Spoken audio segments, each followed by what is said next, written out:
তো নমস্কার বন্ধুরা, তোমরা এখন দেখছো ডিজি শুভ টিপস। আমি আজকে একটি WP constable expected final cut of নিয়ে চলে এসেছি। আমি একটি শর্ট ভিডিও করে ছেড়েছিলাম, তোমরা কিন্তু অনেকে বলছিলে দাদা এ টু জেড ভাবে সমস্ত কিছু আমাদেরকে একটা লং ভিডিওর মাধ্যমে বুঝিয়ে তুমি বলো। তো আমি সেই কারণেই তোমাদেরকে WP constable expected final cut of কত যেতে পারে, এবং কত পরিমাণ ছেলে ইন্টারভিউতে ডাক পেয়েছিল, এবং কত পরিমাণ ছেলে মাঠের জন্য এসেছিল, সব এ টু জেড তোমাদেরকে এই ভিডিওতে বলবো। তো চলো ভিডিওটি শুরু করি। তো বন্ধুরা, যে সকল পরীক্ষার্থীরা পরীক্ষা দিয়েছো, তো দেখতে পাচ্ছ ওয়েস্ট বেঙ্গল পুলিশে ডাব্লিউপি কনস্টেবল 2024 নিয়োগ প্রক্রিয়ার সমস্ত তথ্য কিন্তু নিচে দেওয়া হবে এবং আমি বিস্তারিতভাবে বলবো। দেখতে পাচ্ছ মোট ভ্যাকেন্সি কিন্তু শূন্য পদ কত ছিল ডাব্লিউপি কনস্টেবল 2024 ডাব্লিউপিআরবি নোটিশ অনুযায়ী। রিক্রুটমেন্ট মোট 11,749টি শূন্যপদ ছিল। এর মধ্যে কিন্তু পুরুষ প্রার্থীদের জন্য 8,212টি এবং মহিলা প্রার্থীদের জন্য 3,537টি পদ কিন্তু ছিল। এটা কিন্তু আমরা সকলে জানি এবং শূন্যপদের সময় কিন্তু দেখেছি। তারপরে তো আমরা দেখতে পাচ্ছ মাঠের জন্য কিন্তু কত পরিমাণ ছাত্রছাত্রীকে ডেকেছিল।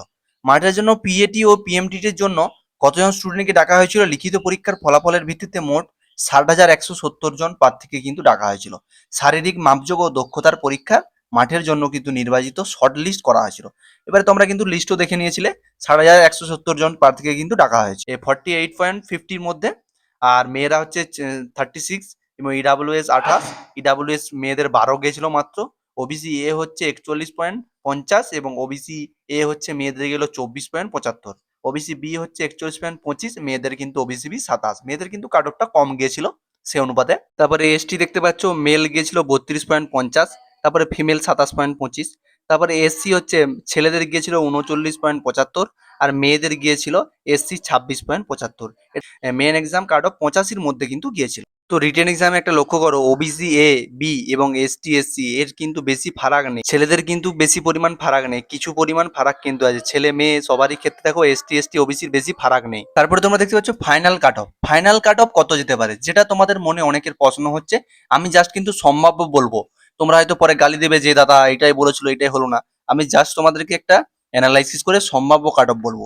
চূড়ান্ত merit list final cut off তৈরি হয় লিখিত পরীক্ষা 85 নম্বর ও ইন্টারভিউ 15 নম্বরের, দুইয়ের মধ্যে মোট 100 নম্বরের ভিত্তিতে। তো মোট 100 নম্বরের ভিত্তিতে হবে। যেহেতু লিখিত পরীক্ষা অফিসিয়াল কাট অফ প্রকাশিত হয়েছে, তাই সে কাট অফ এবং ইন্টারভিউ এর সম্ভাব্য নম্বর বিবেচনা করে 100 নম্বরের মধ্যে সম্ভাব্য ফাইনাল কাট অফ কিন্তু দেওয়া যেতে পারে। নোট, এটি শুধুমাত্র একটি এক্সপেক্টেড সম্ভাব্য ফাইনাল কাট অফ, তোমাদেরকে বলে দিচ্ছি আগে। প্রকৃত ফাইনাল কাট অফ নিয়োগকারী সংস্থার অফিসিয়াল মেরিট লিস্টে প্রকাশ পরেই নিশ্চিত হবে। আমি জাস্ট একটি সম্ভাব্য কাট অফ দেবো তোমাদেরকে। তোমাদেরকে যেটা আরেকটা জিনিস বলি, আমাদের মোট কিন্তু ইন্টারভিউ ক্যান্ডিডেট প্রায় কিন্তু 21,000 জনকে ডাকা হয়েছিল। মাঠের পরে কিন্তু ইন্টারভিউতে নাম কিন্তু 21,000 জনের এসেছিল। ইন্টারভিউ নাম্বার কিন্তু 15 নাম্বার ছিল, এটা কিন্তু আমরা জানি। মেল হচ্ছে 16,500, ফিমেল হচ্ছে 4,500। এখানে কিন্তু মোট কিন্তু 21,000 জনকে কিন্তু ডাকা হয়েছিল। 16,500 4,500 মিলে কিন্তু 21,000 জনকে কিন্তু ইন্টারভিউতে ডাকা হয়েছে। তাহলে কি বোঝাচ্ছে, এখানে টোটাল ভ্যাকেন্সি 11,749টি, মেল কিন্তু 8,212টি এবং ফিমেল হচ্ছে 3,537টি কিন্তু ভ্যাকেন্সি রয়েছে। এর মধ্যে কিন্তু 49.76% কিন্তু পিআরবি কে নিতে হবে ফাইনাল রেজাল্টের জন্য। আর দেখতে পাচ্ছ ফিমেলদের 78.6%, মানে তুলনামূলক বোঝা যাচ্ছে যে মেয়েদের কাট অফ কিন্তু বেশি যাবে না, ওই আশপাশে থাকবে, হয়তো একটু পরিমাণ বাড়বে, তার বেশি কিন্তু কাট অফ যাবে না। তো তোমাদেরকে এবারে বলবো যে আমাদের WP constable 2024 expected cut off কিন্তু কত যেতে পারে, মেয়েদের এবং ছেলেদের পুরো কিন্তু আমি বলবো। এবারে তোমাদেরকে বলে দিই যে কাট অফটা কত যাবে। কাট অফ যে পুরো ভিডিওটা, এটা কিন্তু আমার ব্যক্তিগত মতামত এবং বিশ্লেষণ করে বললাম। এটার সাথে কিন্তু পিআরবির মতামত নেই, এটা সম্পূর্ণ ব্যক্তিগত মতামত। এবং তোমাদের মধ্যে কারো যদি না বিশ্বাস হয়, তাহলে অফিসিয়াল নোটিশের জন্য অপেক্ষা করো, তখন মিলিয়ে নেবে বা দেখতে পাবে। তো দেখতে পাচ্ছ ডাব্লিউপি কনস্টেবলের সম্ভাব্য ফাইনাল কাট অফ কিন্তু 100 নম্বরের মধ্যে কিন্তু ছেলেদের কাট অফটা আমি রেডি করেছি, তারপরে মেয়েদের কাট অফটা বলছি। তো দেখতে পাচ্ছ ইউআর জেনারেল সাধারণ 58 থেকে 63 বলেছি। মানে ধরো তখন কিন্তু কাট অফ গিয়েছিল, মানে রিটেন এক্সামের পরে যে কাট অফটা এসেছিল ছেলেদের কিন্তু ইউআর এর 48.50, তার মধ্যে কিন্তু আমি 12 ধরে নিলাম। 12 ধরলে হচ্ছে 48.50 হলে 60, মানে 58 থেকে 63 নম্বরের মধ্যে কিন্তু ইউআর যারা আছো, ইন্টারভিউতে 15-র মধ্যে যদি 12 পাও সেটা ধরে আমি বললাম, তাহলে 60 থেকে 65-র মধ্যে হচ্ছে। আমি কিন্তু 58 থেকে 63 নম্বর বললাম। এই 58 থেকে 63 নম্বরের মধ্যে যাদের নাম্বার হচ্ছে এবং ইন্টারভিউ কেমন দিয়েছো, কি পরিমাণ নাম্বার পাচ্ছ মনে হচ্ছে, সেই অনুপাত যদি নাম্বার থাকে তাহলে তোমরা কিন্তু ফাইনাল কাট অফ কিন্তু তোমাদের নাম আসতে চলেছে। তো দেখতে পাচ্ছ ওবিসি বি দেখতে পাচ্ছ তখন গিয়েছিল 41.25, 41.25 কিন্তু গিয়েছিল রিটেন এক্সামের পরে। রিটেন এক্সামে কিন্তু ইন্টারভিউর জন্য নাম ডাকার সময় কিন্তু 41.25 গিয়েছিল। এবারে ফাইনাল কাট অফের জন্য ওবিসি চাই 56 থেকে 60 নম্বরের মধ্যে কিন্তু চাই। দেখতে পাচ্ছ 41 আর পরিমাণ যদি 12 পাই তাহলে কিন্তু এই নাম্বারটা ভজে যাচ্ছে। তারপরে ওবিসি এ দিকে বলেছি আমি 50 থেকে 54 এবং ওবিসি এর কিন্তু রিটেন এক্সামে গিয়েছিল 41.50। রিটেন এক্সামে ওবিসি গেছিল, তাহলে এখানে কিন্তু ওবিসির এর কিন্তু কাট অফ যদি 12-র মধ্যে যদি পাই তাহলে কিন্তু 50 থেকে 54 নাম্বার, এই 50 থেকে 54 নাম্বার কিন্তু ওবিসি এ যদি নাম্বার তোমাদের ইন্টারভিউ দেওয়ার পরে মনে হচ্ছে হবে, তাহলে কিন্তু তোমরা ফাইনাল মেরিটে তোমাদের নাম আসতে চলেছে। তারপরে চলে যাবে এসসি ও এসটি। এসসির দেখতে পাচ্ছ 52 থেকে 56-র মধ্যে যাদের কিন্তু নাম্বার পাবে বলে মনে হচ্ছে ইন্টারভিউ নিয়ে, তারা কিন্তু রেডি হয়ে থাকো। তোমাদেরকে বলে দিই এসসির কিন্তু রিটেন এক্সামে গিয়েছিল মানে 39.75 কিন্তু রিটেন এক্সামে গিয়েছিল। এবার 39 পয়েন্ট যদি রিটেন এক্সামে যায় তাহলে কিন্তু ধরো 15-র ভিতরে ইন্টারভিউতে যদি 12 পাইছে তাহলে কিন্তু প্রায় 51 থেকে 52 দাঁড়াচ্ছে, মানে 51 থেকে 56-র মাধ্যমে যাদের নাম্বার আছে তারা কিন্তু এসসির ফাইনাল কাট হবে নাম আসতে চলেছে। তারপরে চলে আসবো এসটি।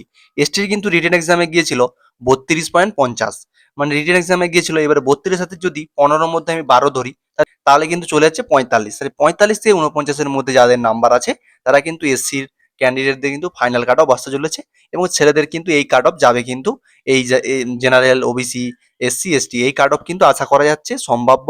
বলছি তোমরা কিন্তু পরে মিলিয়ে নেবে, এই কাট অফের মধ্যে কিন্তু ফাইনাল কাট অফ থাকবে। ছেলেদের ইডাব্লিউএস এর কাট অফটা কিন্তু এখানে দেয়া নেই, আমি সেটা তোমাদেরকে বলে দিই। ইডাব্লিউএস এর কাট অফ কিন্তু 40 থেকে 42-এর মধ্যে যাবে। ধরো তোমাদের ইডাব্লিউএস এর কাট অফ কিন্তু রিটেন এক্সামে গিয়েছিল হচ্ছে 28। 28-এর সাথে তোমরা 15-র মধ্যে 12 যোগ করে দাও।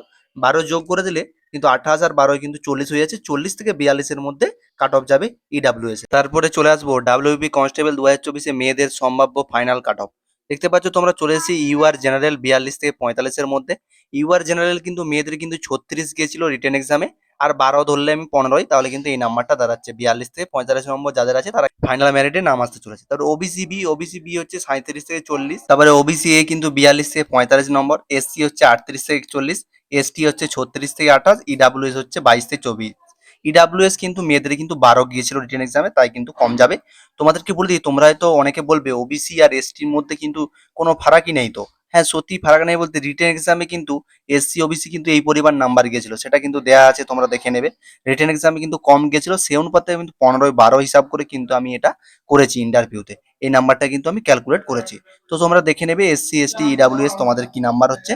এই নাম্বার যদি থাকে তোমাদের ফাইনাল মেরিটে নাম আসতে চলেছে মেয়েদের জন্য। তারপরে তোমাদেরকে লাস্টে যে কথাটি বলবো, তোমরা অবশ্যই কমেন্টে জানাবে তোমাদের কত নাম্বার হয়েছিল এবং ইন্টারভিউ কেমন হয়েছিল, তাহলে কি হবে অন্যান্য স্টুডেন্টদের হেল্প করতে সুবিধা হবে।